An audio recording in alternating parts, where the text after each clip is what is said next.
Welcome back to the channel. आज के इस वीडियो में किसी भी कंपनी या स्टार्टअप के लिए मार्केटिंग एग्रीमेंट के बारे में या उसके रिक्वायरमेंट के बारे में और उसके लीगल एस्पेक्ट्स के बारे में हम डिस्कशन करेंगे। किसी भी कंपनी के लिए मार्केटिंग और सेल्स एक बहुत इंपॉर्टेंट एस्पेक्ट है।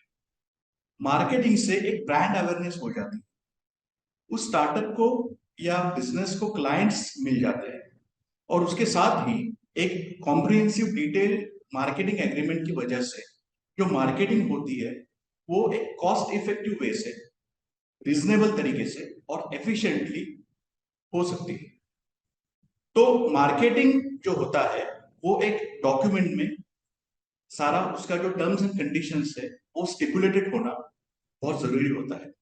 बेसिकली मार्केटिंग एग्रीमेंट में दो पार्टीज होती है, एक तो स्टार्टअप या कंपनी होती है और दूसरी सर्विस प्रोवाइडर होता है, जो कि एक एडवर्टाइजिंग एजेंसी हो सकती है या सोशल मीडिया इन्फ्लुएंसर हो सकती है।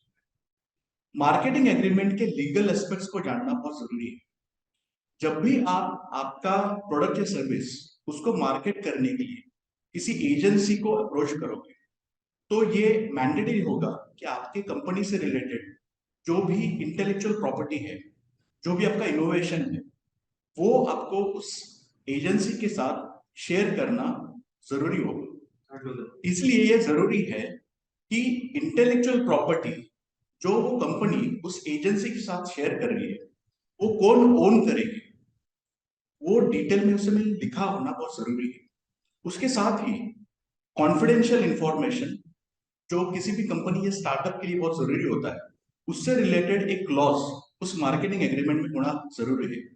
उससे क्या हो सकता है कि आपके स्टार्टअप से रिलेटेड जो भी सेंसिटिव इंफॉर्मेशन है वो प्रोटेक्ट हो जाएगी।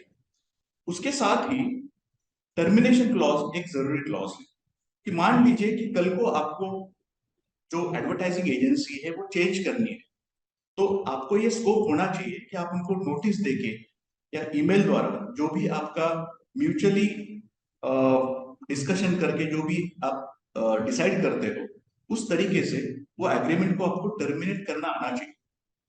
This applies to both the sides. अगर कोई एजेंसी जो है उनको किसी स्टार्टअप का जो काम वो अभी कर रही है वो काम अगर उनको डिसकंटिन्यू करना है तो उनको भी वो एग्रीमेंट टर्मिनेट करके वो कॉन्ट्रैक्ट रोकने का अधिकार होना चाहिए। उसके साथ ही और इंपॉर्टेंट क्लॉज है लायबिलिटी क्लॉज। उस मार्केटिंग कैंपेन की वजह से मान लीजिए अगर कुछ नुकसान हो जाता है तो उसका डैमेजेस या कॉम्पेंसेशन के लिए कौन रिस्पॉन्सिबल होगा ये उस एग्रीमेंट में लिखा होना बहुत जरूरी है। And last and most important clause कि आपका मार्केटिंग का पूरा जो स्कोप है वो डिटेल में उसमें लिखा होना बहुत जरूरी है।